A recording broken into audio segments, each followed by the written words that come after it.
तो एपिसोड की शुरुआत वहीं से होती है जहां टाकाफुजी अपने सोर्समैन स्किल्स को लेवल अप करने के लिए कुछ मॉन्स्टर्स को ढूंढ रहा होता है, लेकिन जब उसे अपने से कम लेवल के मॉन्स्टर्स नहीं मिलते तो वो एक जगह एक पत्थर पर बैठकर सोचने लगता है, आखिर ये मॉन्स्टर्स इतने पावरफुल कैसे हैं, या कहीं मैं ही तो वीक नहीं हूँ। ये सारे के सारे राक्षस मेरी सोच से काफी ज्यादा पावरफुल है, लगता है अभी मुझे यहाँ से जाना चाहिए, बाद में फिर कभी आकर इन स्किल्स को लेवल अप करेंगे। यहाँ से अब सीन कट होकर किंगडम के पैलेस का दिखाया जाता है, जहां हम देखते हैं नाइट कमांडर एची वहां घूम रही होती है कि तभी उसे किसी की प्रेजेंस फील होती है, जिस पर वो पीछे देखकर कहती है, ओह योर हाइनेस, आप हो।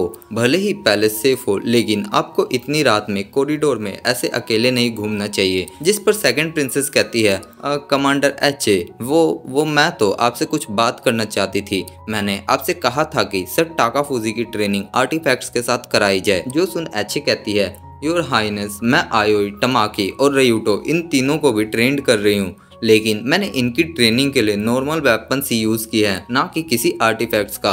और वैसे भी सर टाकाफुजी तो अभी तक की। तभी सेकंड प्रिंसेस उसकी बात को काटते हुए कहती है, आखिर आप सभी हीरोज को आर्टिफैक्ट्स के साथ ट्रेनिंग क्यों नहीं करा रही? वैसे भी तो बाद में उन सभी को आर्टिफैक्ट्स यूज करने ही हैं। ये सुन एची थोड़ा गुस्से में बोलती है, आर्टिफैक्ट्स है ना, आप चाहते हैं कि मैं हीरोज को आर्टिफैक्ट्स के साथ ट्रेनिंग कराऊं, लेकिन मैं उन सभी की फिजिकल और मेंटल हेल्थ को स्ट्रॉन्ग बनाना चाहती हूं। आर्टिफैक्ट्स भले ही उनकी स्ट्रेंथ को बढ़ा दे, लेकिन उनको फिजिकली और मेंटली स्ट्रॉन्ग नहीं कर सकते। इसलिए मेरा मानना है कि हमें उनको अच्छे से पहले उस काबिल बनाना होगा कि वो आर्टिफैक्ट्स के ऊपर निर्भर ना रहे। एची की ऐसी बात सुनकर प्रिंसेस थोड़ा शांत हो जाती है, फिर एक स्माइल करते हुए कहती है, ओह अच्छा, लगता है मैंने तुम पर बेवजह हीरोज के लिए प्रेशर बनाया। तुम अपनी जगह ठीक हो कमांडर, तुम्हारा रीजन एकदम जेन्युइन है। प्रिंसेस को ऐसा कहते देख एची कहती है, योर हाइनेस, आपकी स्माइल ये अपनी मैजिकल रेडियंस खो चुकी है, आपकी स्माइल फेक हो गई है। जो सुन प्रिंसेस शांत हो जाती है और पीछे मुड़ जाती है। क्या सच में? लगता है मैंने इस पर ध्यान ही नहीं दिया। तभी हम देखते हैं कमांडर एची कहती है, क्या मैं जान सकती हूँ कि आपकी फर्स्ट प्रिंसेस के प्रति क्या ओपिनियन है?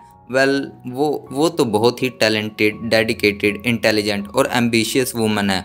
वो सच में क्राउन की हकदार है। तो क्या आप सच में ऐसा ही मानती हैं? आखिर तुम कहना क्या चाहती हो एची?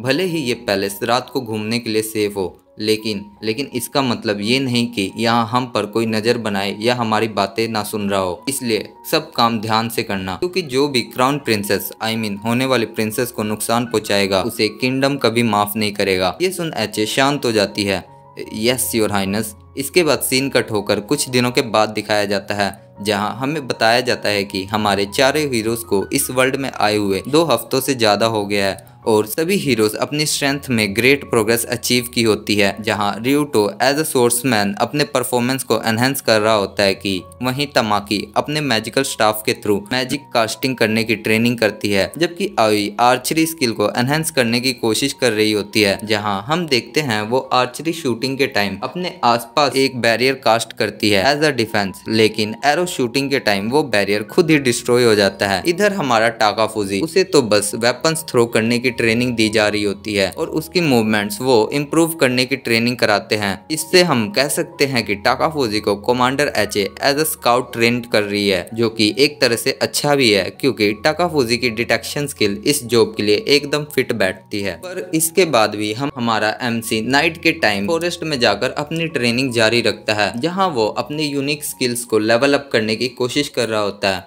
और ऐसा करते हुए वो चांद की तरफ देखकर सोचता है, ओह ये कितना बेकार है, ना कि इतनी स्किल होते हुए भी मैं इन्हें डे टाइम यूज नहीं कर सकता। शायद इसके लेवल अप होने के बाद मैं ऐसा कर पाऊँ। और अपने मन में ऐसी उम्मीद ले टाकाफुजी अपने बाकी के स्किल्स को लेवल अप करने लगता है। रात भर ट्रेनिंग करने के बाद जब वो अपने कमरे में आकर सो जाता है, तो जैसे ही वो थोड़ा रेस्ट करता है कि हम देखते हैं वहाँ वही मेड आकर उसे उठाने लगती है। जहाँ उठते ही टाकाफुजी उस मेड को हिप्नोटाइज कर क्वींस की डिटेल्स निकालने लगता है, जहाँ वो बताती है जो करंट क्वीन है उसकी कोई बेटी नहीं थी, जो कि एक सीरियस प्रॉब्लम है, क्योंकि जो किंगडम है उसको एक क्वीन ही हैंडल कर सकती है एज पर किंगडम रूल, जहां क्वीन को अपनी गद्दी का उत्तराधिकारी अपनी बेटी को बनाना होता है। लेकिन कई कोशिशों के बाद भी क्वीन मां ना बन सकी, इसलिए उसने अपने इनहेरिटेंस को बचाने के लिए क्वीन ने एक रॉयल ब्लड लाइन के बच्ची को गोद ले लिया। ये चाइल्ड कोई और नहीं, सेकंड प्रिंसेस आलिया होती है, जिसको सभी ने नेक्स्ट क्वीन के तौर पर क्राउन का सक्सेसर मान लिया था।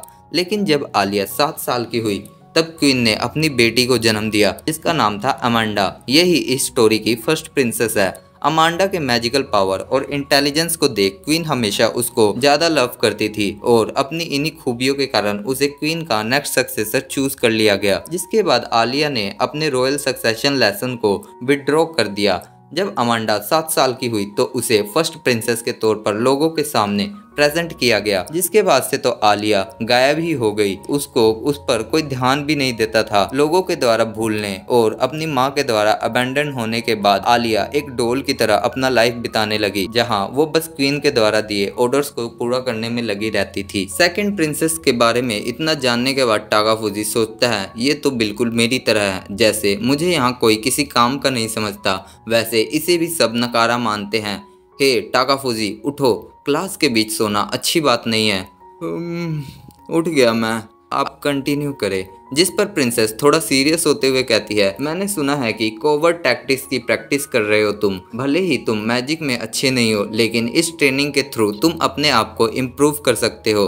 ये सुन टाकाफुजी सोचता है यही तो दिक्कत है, आखिर पता नहीं क्यों मैं मैजिक कास्ट नहीं कर पा रहा। शायद मैं ही ये बस मेरे साथ ही है, क्योंकि यहाँ तक कि मेड भी बेसिक मैजिक का यूज करती है। देन आलिया सेड कमांडर एची एक बिजी वुमन है, इसलिए उनके पास तुम्हारे लिए कोई स्पेशल टाइम नहीं होगा। क्या उन्होंने तुम्हारे अंदर कोई पोटेंशियल देखा? जो सुन टाकाफुजी उसकी बातों का जवाब ना देते हुए अंगड़ाइयाँ लेने लगता है। हे क्या तुम्हें सुनाई नहीं दे रहा? तुम्हें और ट्रेनिंग करनी चाहिए, इससे कोई भी तुम्हें नकारा ना समझे, अंडरस्टैंड? ये सुन टाकाफुजी प्रिंसेस को ही देखने लगता है, जो देख प्रिंसेस उसे फॉलो करने को कहती है। इसके बाद सीन कट होकर एक अंडरग्राउंड सीढ़ियों का दिखाया जाता है, जहां हम देखते हैं प्रिंसेस टाकाफुजी को एक बड़े से गेट के सामने लाती है, जिसको खोलते हुए प्रिंसेस कहती है आज से तुम्हारी फिजिकल ट्रेनिंग कॉम्बैट ट्रेनिंग यहाँ होगी। तुम एक हीरो हो, लेकिन लोग फिर भी तुम्हें एक वीकलिंग समझते हैं। तो बताओ क्या तुम्हें ये सुनकर शर्म नहीं आती? प्रिंसेस को ऐसा कहते देख टाकाफुजी कंफ्यूज हो रहा होता है, आखिर इसे आज हुआ क्या है। तभी प्रिंसेस आगे बढ़ते हुए कहती है अगर तुम्हें प्रोग्रेस नहीं की तो सभी तुम्हें कासल से बाहर कर देंगे।